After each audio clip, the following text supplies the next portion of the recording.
I want to grow up. I want to be Vancouver Giants. I'm a Giant. Giants coverage lives here with Giancarlo Nadeau. This is your Giants coverage podcast. Welcome, Giants fans, back to another episode of Giants coverage, giantscoverage.com, the website. My name is Giancarlo Nadeau. Today, we're zooming with Ewen. We've got Steve Ewen from the Vancouver Sun, the Vancouver province. Steve, thank you so much for taking the time to do this. How's everything going? That's tremendous. I hope this is a regular feature. For sure. Well, if you hope it is, I hope it is too. So we're going to definitely have to have you on. There you go. Party. There you go. You've got it all covered there, Steve. Yeah, I'm good. You're all good. You cover it. You cover hockey. What got you into hockey? Canadian kid, grew up loving the game, grew up loving the NHL and the Canucks and everything, and just ended up finding myself on the Giants beat in, I think 04, 05. Nice. Right on. I'm sure that was a lot of fun for you. How did you become a fan of the Vancouver Giants? I don't know if I became a fan of the Giants. I'm just a fan of junior hockey. I think it gives you a chance to talk to guys that still are interested in the interview process, and talk to guys on the way up, and talk to guys that aren't jaded. I think it's a ton of fun. It's like the best of high school and the best of hockey. Right on. Well, you've been around the organization, you've been around the Western Hockey League for a very long time, and I'm sure not just a long time, not a very long time. That makes it sound even worse. But go ahead. Sorry, it's your show. I'm cutting you off. I'm sure that there's been a lot of memories, a lot of different players that stick out to you the most. Who's somebody that you will always remember interviewing, always remember writing about? Oh, there's hundreds. From John Blum as a 16-year-old to Brendan Gallagher, to Milan, to Evander, to up and down the list. I mean, names that people probably forget. Mitch Zubair has always been a fan. I've always been a fan of Tim Krause, and guys that maybe weren't household names with the Giants, but I thought were really good guys to talk to. Yeah, right on. And that guy there that you talk about, Mitch Zubair, he was actually billeted with Dan O'Connor. So those two certainly have a lot of good stories. I was talking to Dan O'Connor. Yeah, you find anything? I talked to Joey Kenner this morning. Brendan Baxter. Right on. Well, Steve, you're connected in so many different ways. Eddie Gregory. Right on. There you go. So, Steve, we talk about that a little bit. One of the guys I want to ask you about, because I know you had the chance to watch him play, he's not on the Vancouver Giants Wall of Honor. I'm trying to push for it. Jordan Martinook. What do you think about him? What do you remember about him? And should the Giants put him on that wall? Yeah, I'm a baseball Hall of Fame guy, so I think you should be very, very, very specific with your honorees. I think it should be a hard thing to get on. He's had a great NHL career. I mean, he was a good player on a good Giants team with Gallagher and Taverdin and Adam Morrison, a 40-goal guy. Yeah, I wouldn't have a problem having him on. I think he's done well. He's not a guy that's come back to the franchise, not a guy that's been around. I think that may be part of it. I think some of the guys that you see that are up on, a lot of those guys up on the wall are guys that are still around the team a lot. So, right on. That would be effective. They also want the guy to be in town. So you would have to hit it when Carolina, assuming he stays in Carolina, you'd have to hit it when Carolina is here a day early, and he can come out and be part of the ceremony. John Blum isn't on the wall, and I think that's part of it as well. That he hasn't had a chance. So I think there's a lot of factors at play. You mentioned a guy like John Blum, and it is impressive and a bit surprising that he's not on that wall either. I never really thought about that. I can make a case that John Blum had the best career of any Giant. 400-point teams. Went to two Mem Cups, went to two World Juniors, team captain of a World Junior team. Right. Defenseman of the year in the CHL. I mean, do I think he's the greatest Giant of all time? No, but you can make a case that his career in Giants colors were as good as anybody. For sure. Definitely a guy that sticks out, and we wish him nothing but the best as well. And a heck of a good guy. For sure. Heck of a good guy. Well, you are too, Steve. That's why I'm going to ask you this question. Uh-oh. What does it mean to be a good guy, but also what makes a good writer? I just think you have to have certain skills with people and be able to get people to talk to you and tell stories to you. And I think you could be the most technically sound writer in the world, but if people aren't willing to talk to you, you don't have anything to write about. For sure. And I guess one of the ways people like talking to you, one of the reasons is because you are such a great guy, Steve. Well, no, I actually pay them to. There you go. There you go. Right on. Well, I've sort of touched on this already by asking you, what sticks out to you in your writing career, your journalism career, who you like talking to and things like that. We talked a little bit about Jordan Martinook, but I'm going to ask you about some other guys that used to wear the C for the Vancouver Giants, Justin Sordev, Zach Ostapchuk, and then Ty Thorpe replacing Ostapchuk, the Ottawa Senators prospect. 2 years in a row, Barclay Parnetta, the Giants GM, trading the captain, Steve. Is this the year we finally see those trades paid off?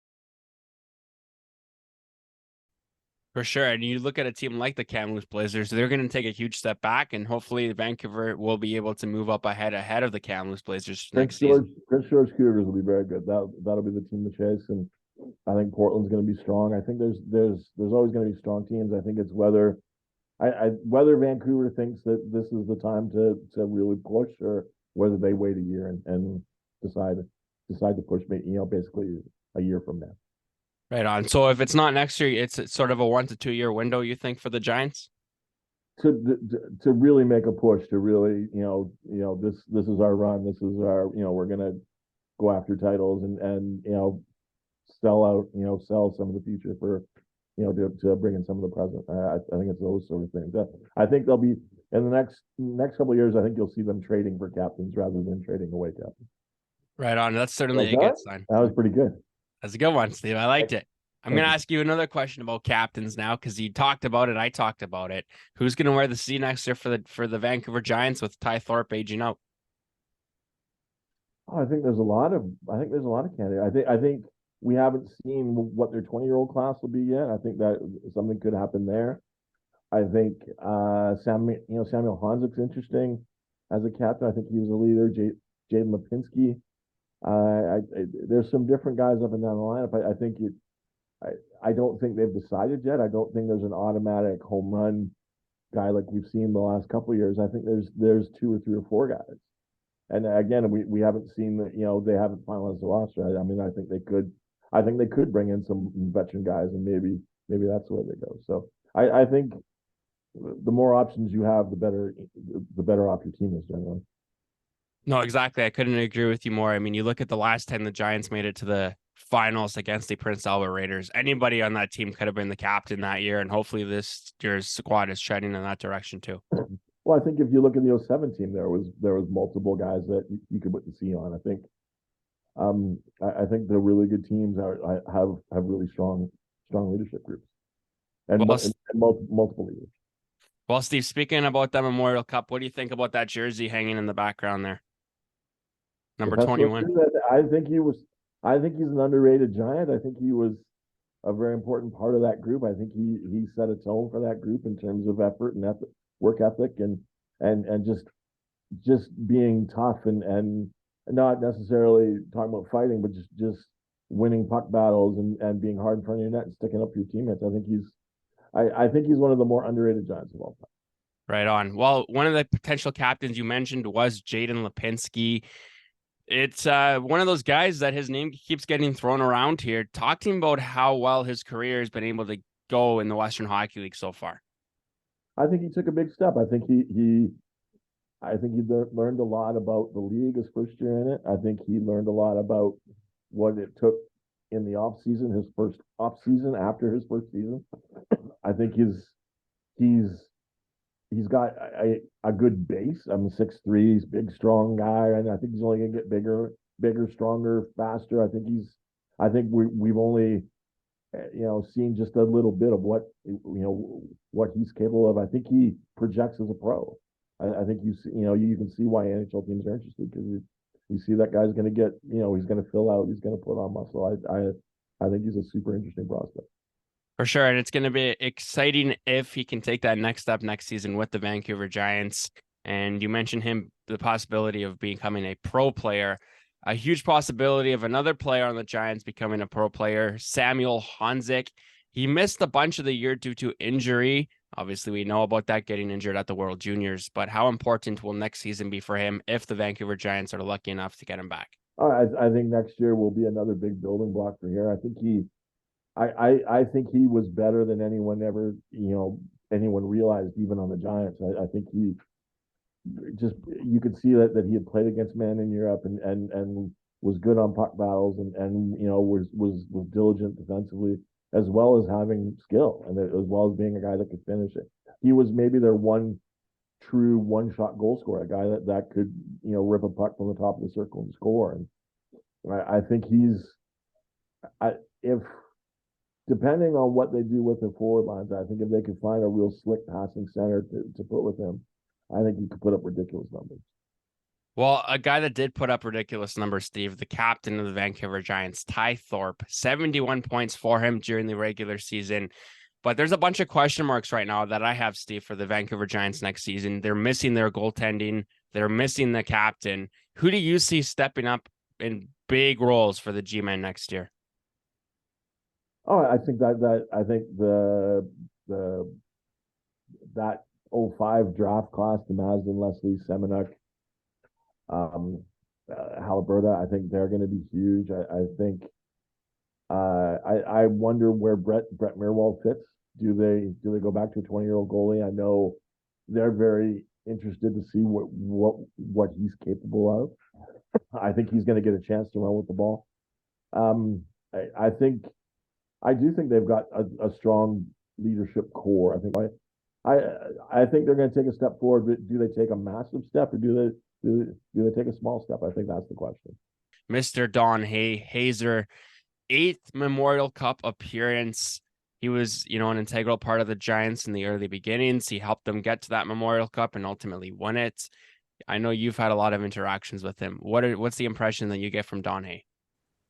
I think Michael Dick has some similarities to Don, just in terms of work ethic and expectation and just tone and being a team and coming at you with 4 lines and 3 pairs of D. And I think that's something that both those guys are similar. And I think they just work so hard. I think that's the thing that strikes you as you watch Don Hay. And you think, geez, Don, like you can, you're Don Hay, you can ratchet it back one day. He never does. He just always is going, 100 miles an hour, and the guy's like in the middle of the drills, and he acts like he's 18 years old. So again, you see some of that from Michael as well. No, for sure. Certainly great coaches, and one player that's going to be remembered for a very long time. Jesper Vikman, Vegas Golden Knights prospect. He was able to sign one of those pro contracts after the Giants season came to an end, but he leaves the Giants. He ages out of the league. You talked about Brett Mirwald a little bit, but are the Vancouver Giants in goaltending trouble next season? I don't think so. I think Mirwald is a guy that looked like he's capable. I think the question is, do you go with a 20-year-old goalie again? And do they go get a Euro? Where are they at with some of their young goalies? I don't think goaltending is going to be an issue at all. I do think that Jesper followed kind of kept that bar high that Tendick had set and that Miner had followed. I think we've had 3 successive starting goalies in Vancouver that have been first rate, been kind of the, if not at the top of the league, kind of in that conversation. So I think I don't I think the expectation is the same here. I think they will find a guy that provides that type of goaltending. Well, for sure. Brett Mirwald, he was the main backup for Jesper Vikman last season. He also suited up in 2 playoff games. Were you surprised that they went with Mirwald for 2 of those games? I think they were looking at a different. I think they wanted a different look. I think they wanted to see how he handled things. I think they wanted to give Jesper a break and let him think about where his game was at. Yeah, I think it's not the traditional way to do it, but I think it gave them a chance to see what the team looked like with him in terms of this year, right?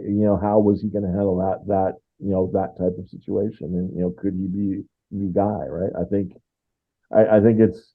think we've seen lots of backup goalies who look good when they've got a safety net, and then have kind of failed when they've lost the safety net. Well, Jesper's gone next year, and if Mirwald is the starter, he's going to be one of the top 3 or 4 guys on this team. I think he's going to have that expectation. I think for playing him in those playoff games, it gave them that kind of experience.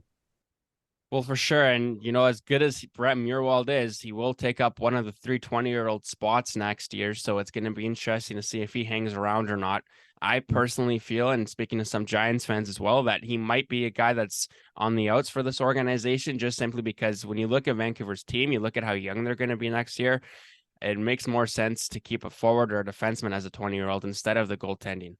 I think that's one of the great puzzle pieces is how does it work? And I think you've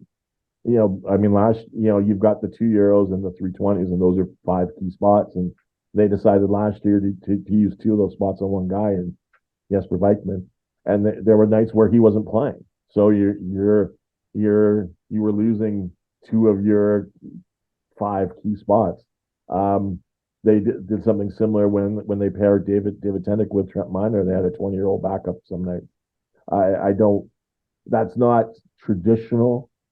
The other side of it is if they believe that Mirwald is that good, I could see them keeping him. I mean, we've seen them do that before here. Like that's part of their MO. So I think there's a lot to work out. I think I know they're very keen on Mirwald.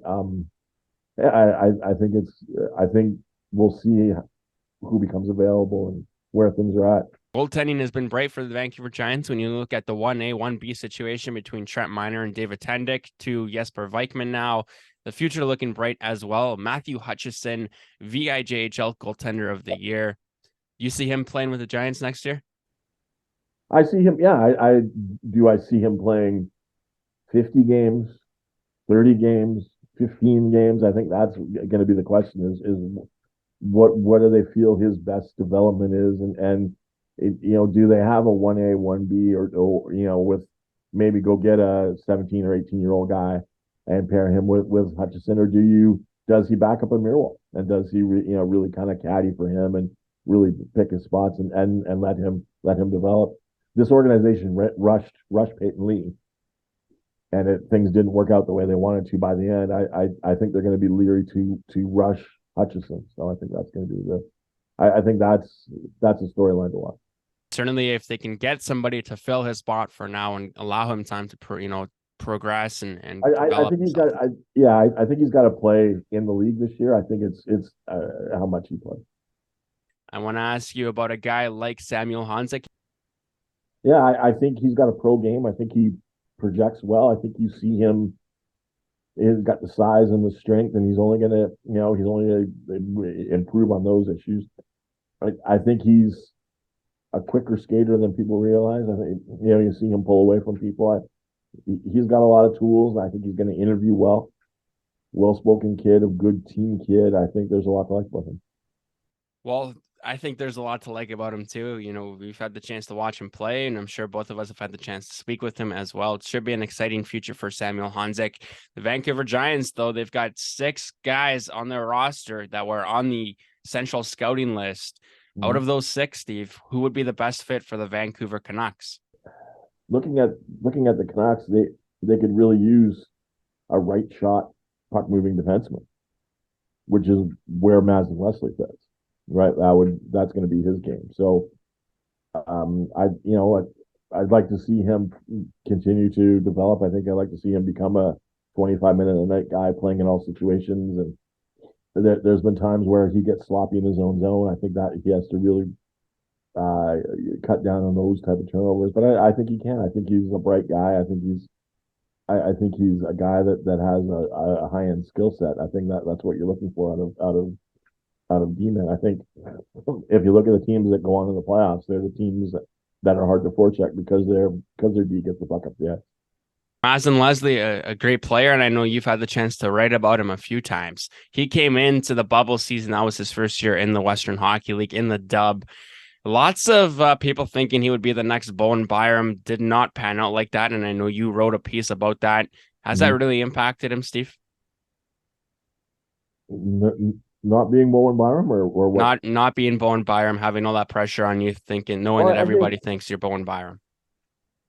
I think Bowen Byram is such a small percentage of, like, there's a small percentage of people that are that good, right? Like, he was the number 4 overall pick. He's a guy that's already got a Stanley Cup ring. I think he's, I think to expect guys to come through here and be Bowen Byram, Bowen Byram may be the best Vancouver Giant ever, like the most talented guy, the best guy that's ever played here. He's at least in the conversation. So I think to put that on him as Leslie is unfair. I think he's figuring out who he is and what his game is and things that he's good at. I think at a baseline, I think he's got a lot of Bowen Byram type skills. I think they're very different guys. For sure. Steve, one more question before I let you get back to your Tic Tacs. If somebody wants to support a team in the Western Hockey League next year, why should it be Steve Ewen's Vancouver Giants? Well, they're not Steve Ewen's Vancouver Giants for one. I think